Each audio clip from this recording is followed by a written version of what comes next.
ওরা তো দিল্লি গিয়ে পালাইছে, আপনারা কোথায় পালাবেন আমি বুঝি না। অতএব এরকম যদি তারা আওয়ামী লীগের অনুসরণ করতে থাকে, আওয়ামী লীগ যেমন এই দেশ থেকে বিতাড়িত হয়েছে, সময়ের আলোকে তারাও এই দেশ থেকে বিতাড়িত হবে। এখনো যারা ওই ট্রাম্প কার্ড খেলতেছে, রাজাকারের তকমা দিতেছে, আলহামদুলিল্লাহ বাংলাদেশের মানুষ এখন সচেতন, সবকিছু বোঝে। এরকম যদি তারা আওয়ামী লীগের অনুসরণ করতে থাকে, আওয়ামী লীগ যেমন এই দেশ থেকে বিতাড়িত হয়েছে, সময়ের আলোকে তারাও এই দেশ থেকে বিতাড়িত হবে। অতএব এখনো সময় আছে।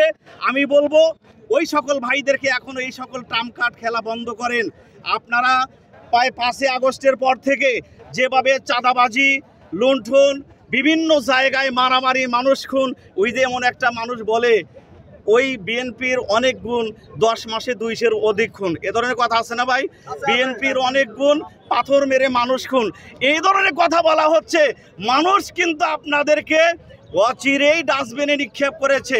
আর যদি এভাবে আপনাদের পথ চলতে থাকে তাহলে আপনাদেরকে অবশ্যই, ওরা তো দিল্লি গিয়ে পালাইছে, আপনারা কোথায় পালাবেন আমি বুঝি না। অতএব এখনো সময় আছে।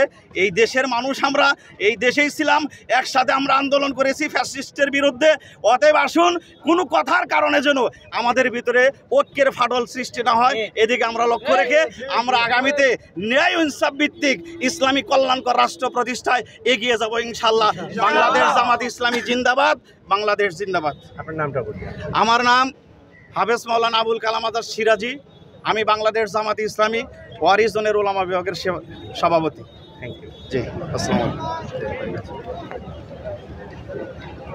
আপনার কানের